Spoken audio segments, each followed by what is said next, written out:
First at 4, millions of Michigan voters are making their voices heard. We're monitoring what's happening at the polls, and so is the United States Justice Department. Here's Paula. When you understand what the deer are doing, a fawn from this year, you can better avoid being a statistic as Michigan reaches the dubious distinction of having a 10-year high for deer car collisions. I'm Fort Worth meteorologist Kim Adams. Weather not a problem as you head to the polls tonight. It will be chilly, though, if you have to stand outside in line. Temperatures will be dropping down into the mid-40s by 8 o'clock tonight. I'll have your forecast in minutes. Live from downtown Detroit, Local 4 News First at 4 starts now. Good afternoon, everybody. I'm Karen Drew. First at 4, the polls in Metro Detroit will be open for another 4 hours as you have the chance right now to influence Michigan's future and the direction of the United States. Now, many of you have already voted on this Decision Day 2022. We've been stopping at polling places all around the area, like this one in Southfield. That's one of 5 Michigan cities where the Justice Department is monitoring compliance with federal voting laws. In addition to Southfield, the other cities on your screen are also getting attention from the feds. We're talking about Detroit, Pontiac, Flint, and Grand Rapids. Overall, the Justice Department has deployed forces to 24 states. We also stopped at a polling place in Belleville. There's some big decisions on the ballot, from the governor's race to ballot initiatives, including the question of abortion rights. Polls close at 8 p.m., but remember, if you are in line by 8 p.m., you will still get a chance to vote. We'll also be tracking elections in battleground states like Pennsylvania, where Democrat John Fetterman is trying to turn his Senate seat blue. He is up against former talk show host Dr. Oz. And we'll be watching results over in Georgia, where voters are choosing between Democrat Raphael Warnock and former football player Herschel Walker. The balance of power in the Senate and House of Representatives is up for grabs today. So most of our focus will be on the local races and statewide ballot questions. Our First at 4 team coverage includes Hank Winchester, who is on the lookout for any reports of problems, while Priya Mann is talking with voters about their thoughts on this election day. Let's start with Hank. Hank, how are things going? Karen, good afternoon to you. Good afternoon, everybody. Take a live look behind me. We're here at the center of all the action here in downtown Detroit. This is Huntington Place, and this is where all those absentee ballots are going to be counted. It is a process that is tedious, it is long, and it is something that the Department of Justice is keeping a close eye on. In fact, we've not only been searching for any potential problems at the polls all over Metro Detroit, but we did check in with the DOJ today to find out what is being done to make sure that your voice and your vote is heard. Take a listen. We're just trying to make sure that we have always, the Department of Justice has always protected the integrity of the election. And so we're making sure that the public feels confident about the efforts that we're putting in to make sure that people can vote and that they can do it free of any intimidation or any threat. And I want to hear from you directly. The Help Me Hank team on standby if you experience any problems at the polls in Metro Detroit, anything that prevents you from being able to vote tonight. Make sure you get in touch with me directly. We are in touch with the Secretary of State's team and other leaders across the state to make sure you have an opportunity to vote until 8 o'clock tonight. Right now, I want to get you live to my colleague, Priya Mann. She's taking a look at the situation there in Westland tonight. Priya, good evening to you. Hey, good evening, Hank. That's right. We are in Westland, and we have been visiting polling stations across Metro Detroit. We went to an elementary school near downtown Detroit. We were over in Ann Arbor talking to students on the campus of U of M. Here in Westland, there's been a steady stream of voters making their way in. Some are very excited, others extremely focused. They don't want to talk to the media. Take a listen to the few voters who wanted to talk and share their thoughts as they head in to vote.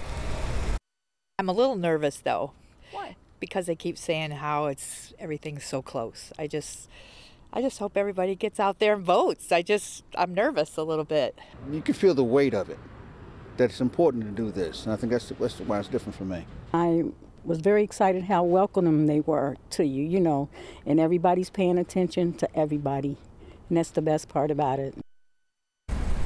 Yeah, a lot of folks paying attention to this midterm election. We will be talking to voters in Detroit and Ann Arbor, as well as here in Westland, getting a sense of what their thoughts are as they head in to cast their vote. We will have full team coverage beginning at 5 o'clock. And of course, again, we'll be hearing from those voters here in Westland. We've got people who are pulling up. That young lady was trying to get her registration. I can see that, trying to get her registration in order so that she could vote. Of course, we'll have much more coming up tonight at 5. Reporting live in Westland, I'm Priya Mann, Local 4. All right, we appreciate it. Thank you, Priya. We'll check back with you at 5 and 6. Our election coverage is just getting started for you. We are going to have live updates at 5 and 6 and into the evening. Plus, we will do a deep dive into results, trends, and reaction after the polls close. Devin Skillion and Christy McDonald lead our coverage on Local 4 Plus. You are going to see county by county maps and also hear expert analysis. It all starts at 8 p.m. leading up to our newscast here on Local 4 News tonight at 11. Well, it took an extra 10 hours, but one ticket sold in California has matched all the 6 Powerball numbers for a jackpot worth more than $2 billion. The multi-state lottery shared video of this official drawing that took place just before 9 o'clock this morning. We are told the drawing was delayed because one state didn't finish its, quote, sales and play data as required. Now you can see the winning numbers on your screen. They're also posted at clickondetroit.com. Now, about 4 hours after the drawing, we learned one winning ticket was sold in Altadena, California. That's just northeast of Los Angeles. We're waiting for the winner to come forward. As we know, that could take a little bit of time. The prize jumped to $2.04 billion just before the drawing. Now, we still don't know which state caused the delay, but we are told it was not Michigan, and we don't have any specifics on exactly what went wrong. Tomorrow's jackpot bounced back down to just $20 million. Deer crashes resulting in serious injury have really reached a decade high, and we are in the middle of deer hit season right now. Looks like a combination of weather changes, mating habits, also human encroachment, creating a perfectly dangerous storm. Paula Tutman shows us what the numbers tell us about the growing problem. A fawn from this year, this small track here, probably its mother right there. Lance DeVoe, the naturalist for the city of Rochester Hills, can see the danger before it starts. And we're, I don't know, 30 yards from the road. This is the Paint Creek Junction Park in Oakland Township, and this is Orion Road, a prime spot for deer interactions. In fact, in the state of Michigan, Oakland County is the #1 spot for deer vehicle collisions, with 1,853 car strikes in 2021. Here's what you need to know. In 2021, according to Michigan Traffic Crash Facts, there were 52,218 motor vehicle deer crashes in the state. About 1,449 injuries and 10 deaths. And in Michigan, November is the month with the most collisions.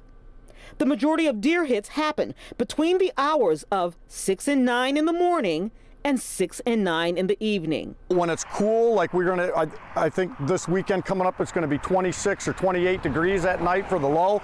That creates a lot more movement, and it goes later into the morning because it takes longer to warm up, and so the deer feed more. SEMCOG, which also collects raw data for analysis, shows a 3% increase in crashes from 2020, a 24% increase in crashes from 2012, and a 90% increase in serious injuries from 2012. So we are now at a decade high going into 2022. You can't really get out of the way in enough time, and so you just, boom. Local 4 photographer Jeff Jewell has had 3 collisions with deer. It's a beast when you're coming at it and you're in a sitting position. Here's what's happening. It's the rutting season, and the bucks are chasing does. Bucks will chase does any time of the day. So it's really a time to be alert when you're driving. With cold weather coming, deer have rejoined with family groups. If you see one run across the road, assume that there's going to be multiples, and that's when you want to slow down and look and come to a stop, even if you have to make sure that there's not one waiting in the ditch to cross the road behind you. Because once one runs across, they all follow. And as they forage for food, they have their own highway systems that move right across our roadways and highways. Yeah, and so everybody, this next part is really counterintuitive, because if you see a deer, you're going to want to steer away. You're going to want to veer. Don't veer for deer. You have to steer right into it. Couple of reasons. First of all, because the front of the car, the center of the car, is much more able to withstand some of that impact rather than either side. But also because if you veer, you're more likely to cause more trouble for yourself if you run into oncoming traffic. And Karen, I think I do this story every single year, and that is the hardest part to talk about because instinctively you want to veer, but don't veer for deer. Everybody says that. You really do. You almost have to practice while you're driving, tell yourself in your head, just so you can kind of be prepared. I was surprised. I was running this morning, and I mean, the deer was literally like maybe 8 or 10 feet away from me. I was so surprised at how comfortable they feel around humans. Are you seeing the same thing, Paula? You know, there are a lot of, well, I don't know that, I can't say that I'm seeing the same thing, but there are a lot of deer. So there are fewer hunters. Start there. Also, the deer are more comfortable because 2020, we weren't driving a lot. 2021, we were just starting to drive again. By the way, I'm not moving, which is why my hands are off the steering wheel. But no, there are more deer out there, and so you're probably going to encounter more. All right, we appreciate the warning. Thanks so much, Paula.